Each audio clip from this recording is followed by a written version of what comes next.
미국 전역으로 확산입니다. 로스앤젤레스에서 시작된 불법 이민 체류자 단속 반발 시위가 미국 전역으로 확산할 조짐을 보이고 있습니다. 네, 지난 6일 캘리포니아주 LA에서 불붙은 시위가 뉴욕, 샌프란시스코, 시카고 같은 대도시를 포함해서 현재까지 미국 내 24개 도시로 번졌습니다.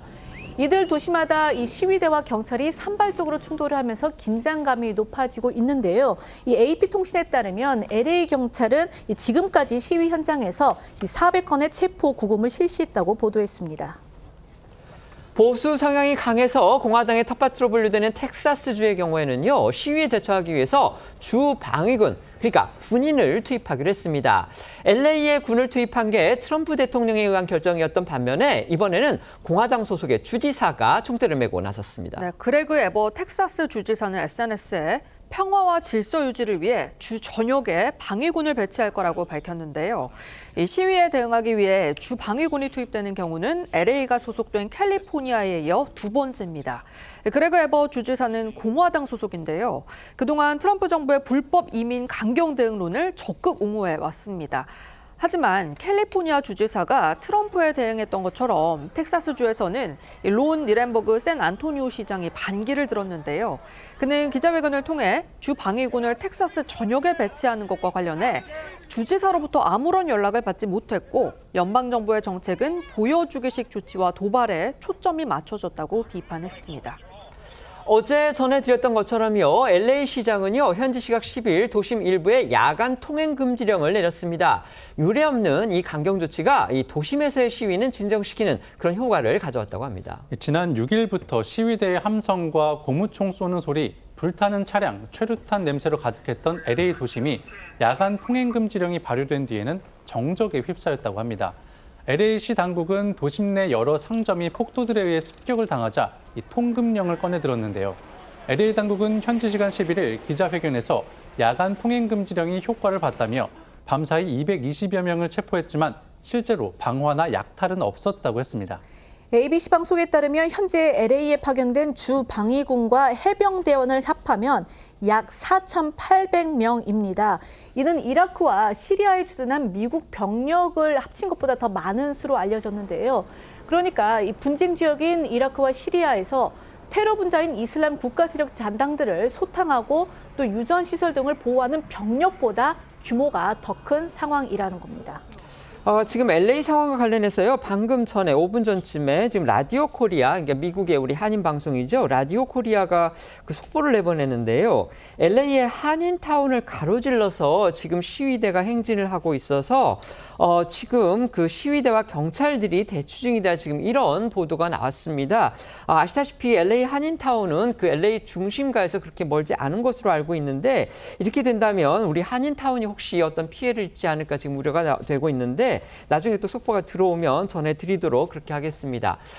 군대 투입을 놓고서 트럼프 대통령이 맞서왔던 게빈 뉴섬 캘리포니아 주지사, 민주당 소속이죠.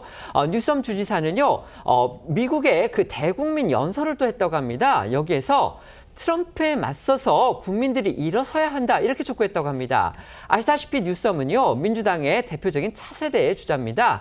이번에 확실하게 자기 정치를 하고 있다, 이런 평이 또 나오고 있습니다. 네, 뉴섬 주지사는 현지 시각 10일 저녁 전국에 방송된 연설에서 미국의 민주주의가 눈앞에서 공격받고 있다면서 캘리포니아가 처음일 수 있지만 다음은 다른 주들이고 다음은 민주주의라고 주장을 했는데요. 그러면서 폭력적이고 심각한 범죄자들만 쫓을 의도라는 트럼프의 말과는 달리 접시 닦기와 정원사, 일용직 노동자, 재봉사들이 체포되고 있다고 했습니다. 뉴욕타임즈는 난독증이 있고 또 공식 연설에서도 자막 노출기기 사용을 꺼려온 뉴섬 주지사가 방송 연설을 한 건 이례적이라고 짚었는데요.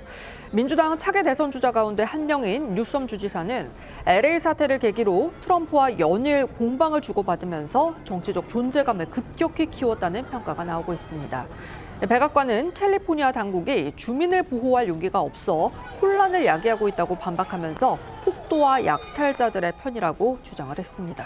트럼프 대통령은 강경 진압 방침을 거두지 않고 있습니다. 이번에는 시위다를 향해서 외적이다, 또 폭도다, 이렇게 규정을 하면서 심지어 짐승이라는 그런 표현까지 썼습니다. 트럼프 대통령은 시위를 진압하기 위해 반란법 발동까지 시사하며 강경 대응 기조를 재확인했는데요. 이 반란법이 시행되면 연방군이 직접 시위를 진압할 수 있게 됩니다. 미국 현지 상황과 함께 트럼프 대통령의 목소리도 듣고 오시죠. Have declared a local emergency and issued a curfew for downtown Los Angeles to stop the vandalism, to stop the looting.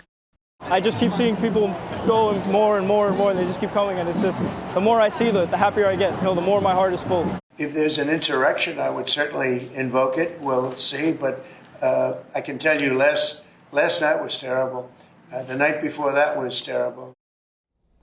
트럼프 대통령이 LA 시위에 대한 강경 대응 기조를 밝힌 데 대해 백악관 대변인은 현지 시각 11일 브리핑 중 한 취재 기자로부터 평화 시위는 허용할 것이냐는 질문을 받기도 했는데요. 여기에 백악관 대변인은 대통령은 평화로운 시위를 지지한다며 멍청한 질문이라고 응수하기도 했습니다. LA에서 시작돼서 지금 미국 전역으로 번지고 있는 이번 사태, 트럼프의 생일이자 또 트럼프가 대규모 열병식 행사를 예정하고 있는 오는 14일이 분수령이 될 수도 있다. 이런 또 관측이 나오고 있습니다. 네, 이 전국적인 시위가 최소한 이번 주말까지는 이어질 것으로 예상이 되고 있는데 특히 토요일은 오는 14일이 고비가 될 것이라는 전망이 나오고 있습니다. 그 이유는요, 이 트럼프 대통령에 반대하는 진영에서는 14일 트럼프 대통령의 생일이자 미 육군 창설 250주년 기념 이 열병식 행사에 맞춰서 트럼프 대통령은 왕이 아니다라는 뜻의 No Kings 시위를 미 전역에서 조직 중이기 때문입니다. 이 수도 워싱턴에는요, 이 열병식을 준비하는 탱크가 도착한 상황이고요. 관련해 트럼프 대통령은 이 열병식에서 시위를 하면, 그러니까 행사를 방해하면 매우 강한 무력에 직면하게 될 것이다, 이렇게 밝힌 바 있습니다. 열병식에서도 이 시위가 격해지면 반란법, 이 내란법 발동의 계기가 될 수 있다는 그런 관측도 나오고 있습니다.